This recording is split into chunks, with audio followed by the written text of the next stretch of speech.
¿Qué tal? ¿Cómo está? Recibo un saludo hasta donde quiera que se encuentre.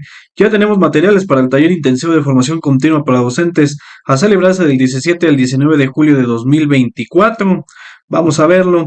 No sin antes invitarle a que se suscriba a este canal de Ideas Malignas que tiene el propósito de fortalecer la práctica docente.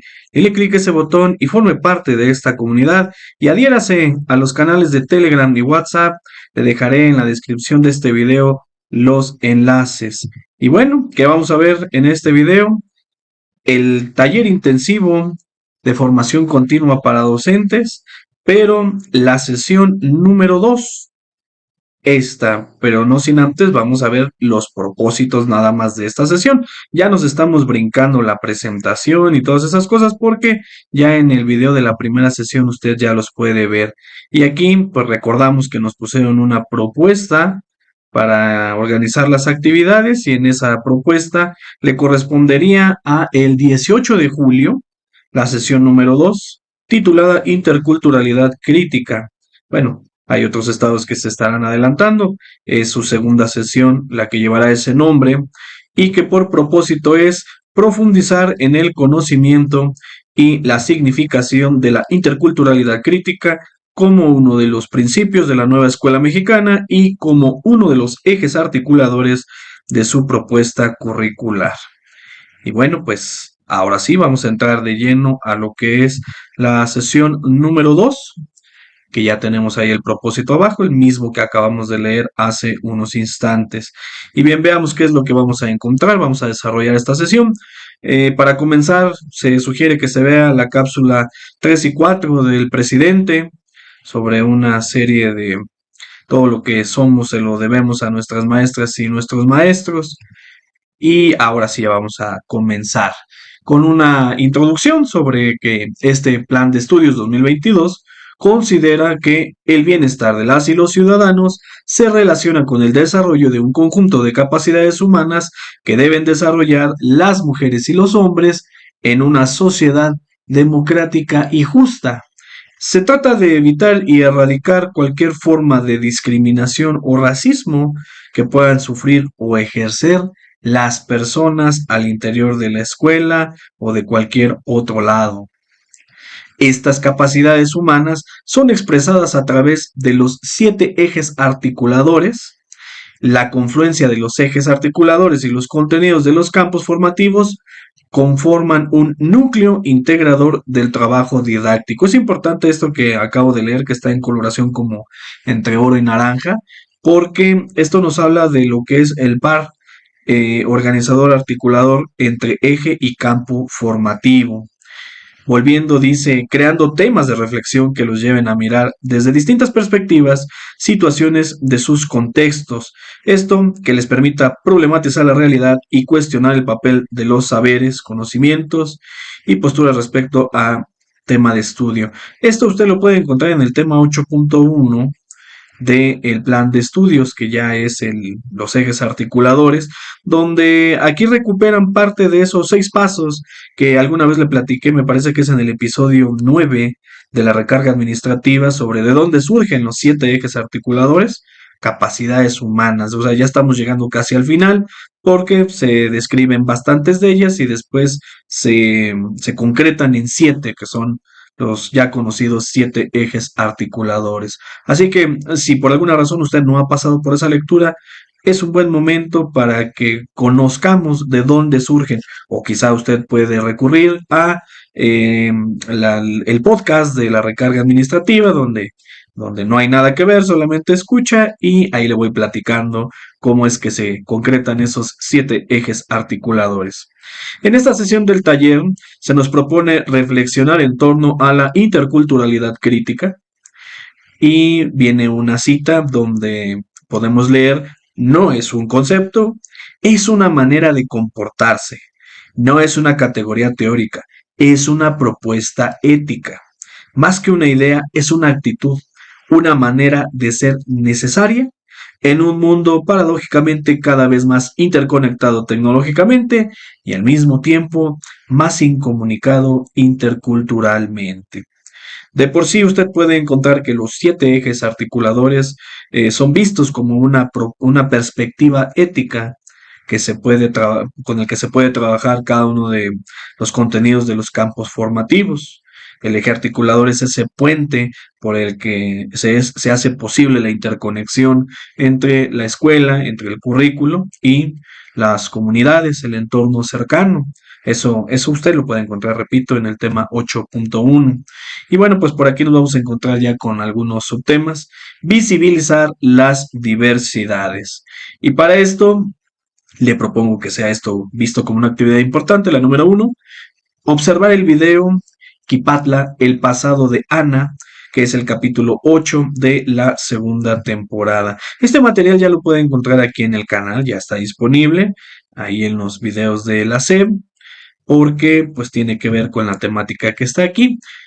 Y en consecuencia nos piden que dialoguemos a partir del video en torno a lo siguiente. Van a venir tres preguntas. Yo ya le tengo una respuesta de haber visto el material, pero la invitación está a que usted lo vea para que confirme la respuesta.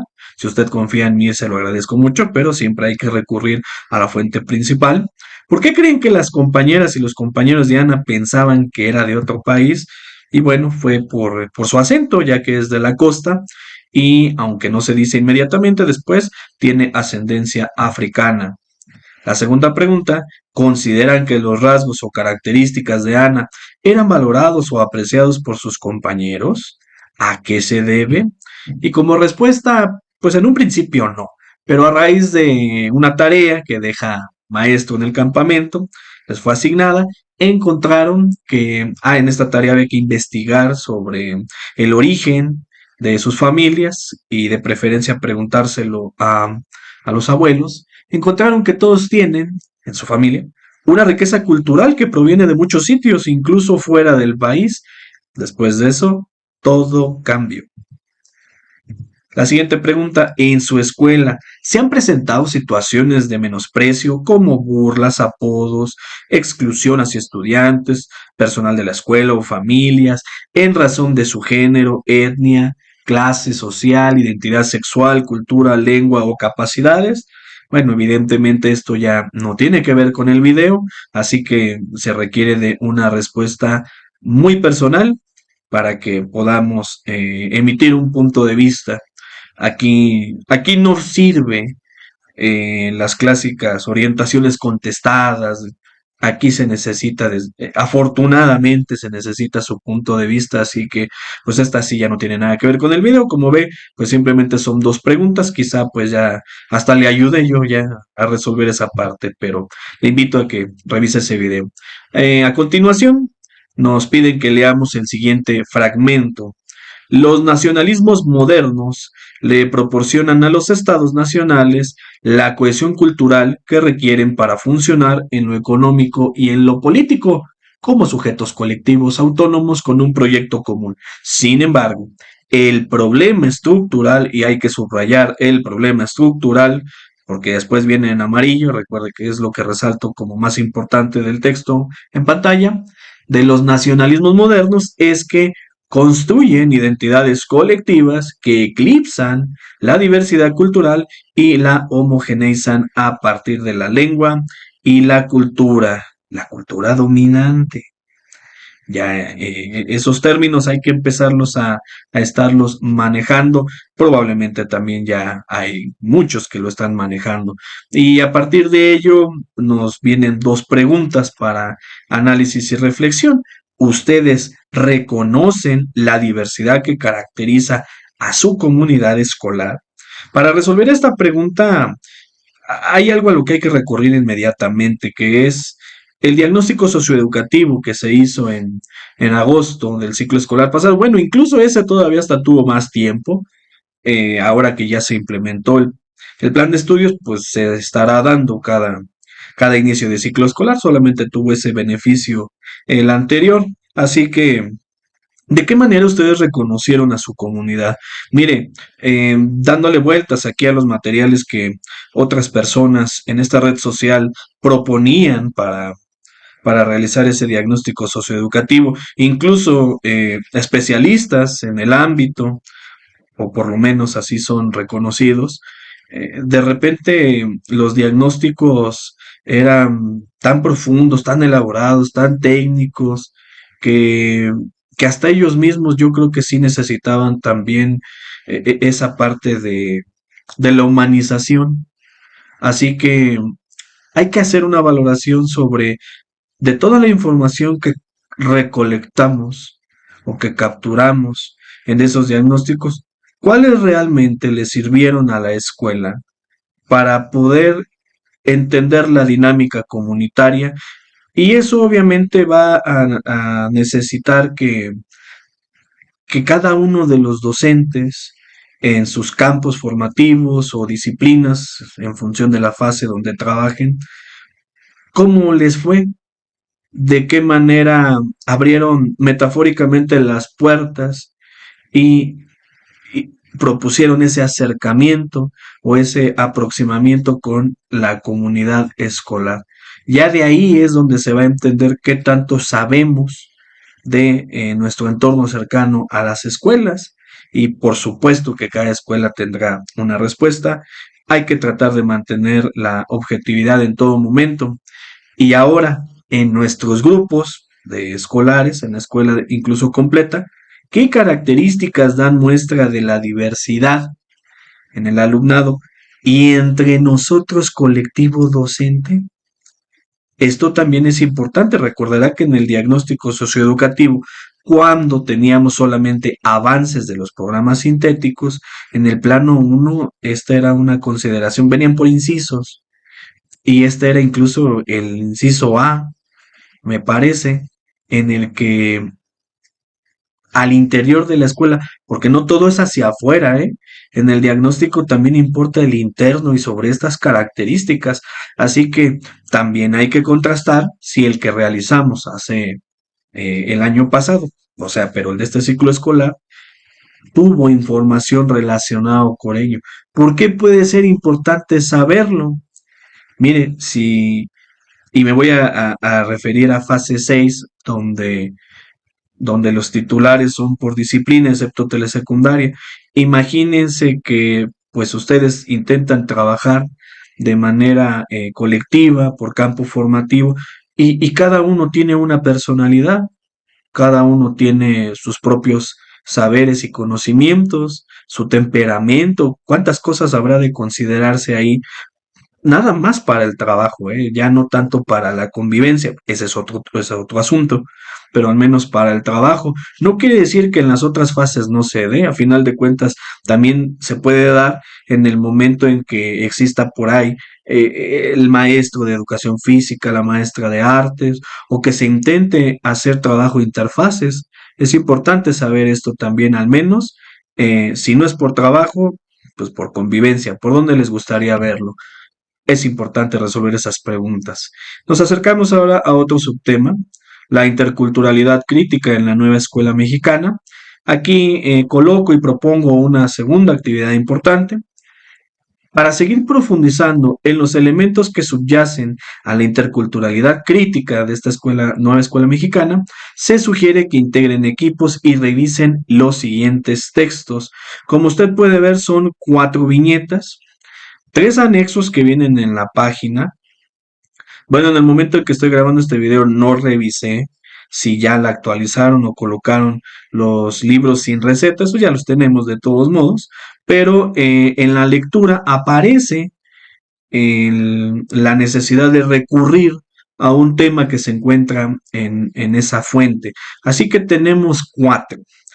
Eh, si usted está viendo este video con bastante antelación de su segunda sesión, mire, le invito, de verdad, le invito a que revise cada uno de estos materiales. Ya de entrada le digo que aquí en el canal ya los tiene. Ahí están las carátulas de los videos, tanto el capítulo correspondiente de libros sin recetas de la fase 5 como los 3 anexos, estos que usted ve ahí con su título. Estos anexos son bien cortos, creo que el que dura más dura 4 minutos, así que ya sea que usted revise de la fuente principal o que quiera verlos aquí, porque aquí se los descompuse de una manera gráfica y enfatizada, así que pues se lo dejo a su consideración. Lo mismo con el tema de México, de la nación mestiza, la construcción de la unidad en la diferencia. ¿Por qué es importante? Mire, si usted ha seguido el canal, me ha escuchado decir esto. Los ejes articuladores aparecieron en la taller intensivo de enero del año pasado. Y usted lo recuerda, regresamos el 2 de enero. Veníamos todavía enfiestados. Y sigo diciendo que fue un pésimo momento en que la Secretaría de Educación Pública colocó el que al menos para mí es la joya de la organización curricular. Porque quien sepa definir y manejar ejes articuladores es muy probable que está manejando muchísimo más de la mitad, me atrevería a decir 2/3 partes o más de lo que es el Plan de Estudios 2022. ¿Por qué? Porque sabe las implicaciones que tiene el uso del eje articulador y en su definición argumenta el por qué tiene que estar. Hoy vuelven a poner otro, ya en el ciclo escolar por ahí apareció pensamiento crítico. No quiero decir que sea menos importante que este, pero evidentemente es más asequible conseguir una definición, construirla, incluso empatarla con nuestras concepciones previas, mientras que interculturalidad crítica podría hacer que no sea tan sencillo y tan fácil empatarla con las creencias que podamos tener ahorita sin haber pasado por la lectura de el plan de estudios. Así que, en verdad, le invito a que lea. Esto, si usted se lo encuentra en redes sociales, en las orientaciones contestadas, que digo yo, bueno, si desde ahí no nos revalorizamos, ¿cómo le vamos a hacer entonces? Porque si no, no vamos a saber ni por qué están los ejes articuladores y este en particular, cuál es la importancia que tiene. Tiene mucho que ver con la esencia de lo que busca este plan de estudios. Y si usted se lo pierde, pues entonces, ¿qué hacemos? ¿De qué manera nosotros ponemos el ejemplo de que somos lectores y de que tenemos una actitud institucional? Así que están ahí a su disposición. Mire, este de libros sin recetas se divide en tres subtemas. La construcción de la interculturalidad crítica. En este subtema nos van llevando de el por qué era necesario o este proyecto educativo. ¿Por qué lo ve importante? ¿Quiénes son los que no estaban en la fotografía? ¿Por qué están ahora? Pero ¿de qué manera hay que visualizarlos? Después se habla solamente de la interculturalidad crítica, es decir, a qué es y de qué manera se ejerce y es visible. Y finalmente, ya la perspectiva como eje articulador dentro del plan de estudios. Esto usted ve que es de la página 36 a la 43. Si usted va a la fuente principal, pues no es mucho. Ya si usted gusta revisar el video que está aquí en el canal, pues ya lo va a ver de manera enfatizada para poder tomar nota de ideas importantes y a ver si coincidimos también en ellas, ¿no? Ahí le invito a que haga uso de los comentarios para ver si coincidimos o no y dialogar al respecto. Bien, mire, nos van a pedir después análisis y reflexiones. De entrada, ¿por qué ver entre estos dos, el de la libro sin recetas y el anexo uno, hay que tratar de definir o caracterizar a qué le llamamos transformación de la realidad, qué son las lógicas dominantes hegemónicas y los procesos de reflexión a partir de intersubjetividades? Esto a lo mejor le suena familiar, si es así, claro que sí, porque lo vimos en la sesión 3 de este ciclo escolar, cuando volvió a aparecer el libro sin recetas de la fase 4.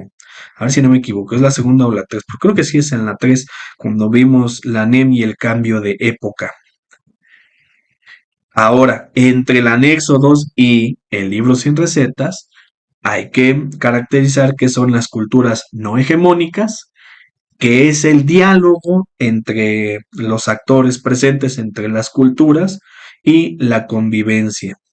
¿A qué le estamos llamando reproducción de una cultura? Este video, perdón, el anexo, Marcelino, un venado niño, no es otra cosa más que un pasaje de un día de clases, vamos a llamarle común y corriente, en algunas escuelas, o en todas, porque pues uno puede decir son pingos o algo, pero A lo mejor dentro de esas acciones hay detrás algo, como es el caso de este anexo número 2, y por eso va esto sobre lo que es la reproducción de una cultura y lo que hay que tener en cuenta antes de emitir un juicio, pues. ¿Y a qué le estamos llamando diálogo entre saberes y conocimientos? Esto surge en la mezcla de estos dos insumos. Ahora, entre estos, anexo 3 y el libro sin recetas, caracterizar las relaciones asimétricas, qué es la normalización de estas y cómo proponer un combate para erradicarlas. Y dos procesos importantes, percepción e interpretación sobre qué, sobre justicia social e igualdad.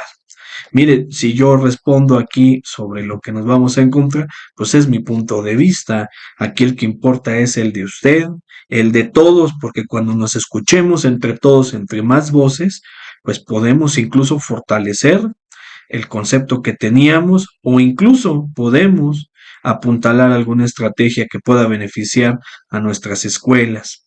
Volviendo aquí al texto de las orientaciones, nos dice que en equipos recuperen algunas ideas centrales de estos textos que vimos anteriormente para presentarlos después en colectivo y que podemos considerar las siguientes preguntas a manera de ejes de análisis o incorporar algunas otras. Son cuatro viñetas porque la cuarta es un combo de preguntas. Vamos a ver esta primera que dice, ¿en qué se distingue la interculturalidad crítica de otras perspectivas? Mire, esa resulta que en el libro 100 recetas va a encontrar dos, la funcional y la de todos. A lo mejor a usted le puede sonar la multiculturalidad. ¿Cuál sería la diferencia entre interculturalidad y la multiculturalidad? Que de repente también está mencionada en el plan de estudios, pero en 2017 también la manejan y curiosamente también interculturalidad. A veces hasta pareciera que no se ponen de acuerdo en los textos, pero al menos si usamos como referencia los insumos que tenemos, usted cuáles conoce, con qué perspectivas conoce, cuáles son los aspectos centrales de la interculturalidad crítica en los que se sustenta la nueva escuela mexicana, cuál es el papel del diálogo en la interculturalidad crítica y finalmente, ¿por qué es necesario tomar acciones encaminadas a reconocer la diversidad de formas de vida? Otra pregunta ahí metida es, ¿por qué es importante identificar las relaciones desiguales entre los grupos, culturas e identidades?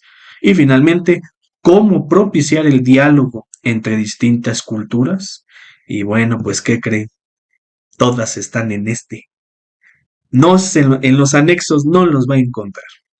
Los anexos viene una versión light, una versión ligera, yo diría amigable, pero no estaba, si era la intención poner el eje articulador y profundizar en él, como dice en el propósito, o al menos en los pasajes que venimos leyendo, no debería de aparecer de una manera ligera, que ayudan, por supuesto, pero ¿sabe qué? Creo que ayudan después de que ya pasó una de dos, o por la de libros sin recetas, o por la lectura del subtema 8.1 del plan de estudios, eje articulador. Porque si no ha pasado por ahí, creo que van a quedar lagunas y no nos vamos a dar cuenta que van a estar esas lagunas. Por eso es que, insisto, lea este fragmento de la 36 a la 43 o vea el video, lo que usted guste, pero es importante que se dé tiempo para esto antes de ver los anexos. Por eso le propuse lo que hay que definir y caracterizar para poder llegar hasta este punto. No con el fin de que se resuelvan las preguntas, mande bien lejos las preguntas. Es precisamente en el momento en que ustedes vayan a generar un programa analítico o estrategia similar, y esto nos lleva consecuentemente, a la generación de planeaciones didácticas. Así que, pues es ahí, en el momento en que alguien utiliza el eje interculturalidad crítica, ¿por qué lo utilizó? Porque desde un principio, dentro de sus ojos traía ese espectro observador para diagnosticar si ese puente había que tenderlo o no había que tenderlo. Pase por ahí, en verdad, la invitación está ahí. Y viene una actividad que considero también importante, porque mira, dice, para concluir, ya estamos llegando al final, esa sesión, identifiquen acciones y compromisos que puedan implementar como colectivo docente para, y aquí tenemos 4 viñetas, ¿para qué queremos? Pues reconocer la diversidad en su escuela, incluso afuera, contrarrestar las asimetrías existentes. Primero hay que saber a qué nos estamos refiriendo con asimetrías. La tercera, promover un diálogo en el que todas las voces sean escuchadas para reconocerse en su diversidad y promover la convivencia respetuosa y justa. Fíjese, ya estamos llegando al final y le voy a hacer una pregunta. ¿Usted sabría diferenciar entre inclusión e integración? A lo mejor también eso es algo de lo que se necesita para poder estar entendiendo lo que nos vamos a encontrar en los insumos, sobre todo en el libro Sin Recetas. Y finalmente, incorporar el eje articulador interculturalidad crítica en la organización de los contenidos y el desarrollo de proyectos. Es decir, esto es el punto final, es curioso, es el punto final del texto de la sesión 2, pero también es el punto final de que podamos estar listos de utilizar esta perspectiva ética denominada interculturalidad crítica, haciendo uso de la organización eje campo formativo para llegar a lo que está en verde, y que en el aula podamos romper esas asimetrías, poder diluir esas lógicas o relaciones hegemónicas, porque hacia allá va. Para eso sirve. Si dejamos esta oportunidad, no quiere decir que no podamos hacerlo en algún momento, en el receso o algo, pero miren, nos lo están proponiendo. La invitación ahí está. Y por lo mientras, pues yo un texto más, perdón. Nos dicen que lo trabajado en esta sesión nos servirá de insumo para el diagnóstico socioeducativo que habremos de realizar en el próximo ciclo escolar, por ahí de la fase intensiva, y para la construcción del programa analítico. Así que, pues ahorita es un fin cercano el que vamos a tener a partir del trabajo desarrollado. Y bueno, pues con esto llegamos a la culminación de esta sesión. Hay mucho que leer, importa mucho lo que se haga por fuera de esta sesión para poder liquidar los momentos dialógicos y reflexivos. Muchísimas gracias por su atención, que llegaron hasta este punto. Le invito a que esté al pendiente para que revise el contenido de la sesión 3. Recordarle que ya está el de la 1 y todos los anexos e insumos. Y entonces, pues hasta la próxima.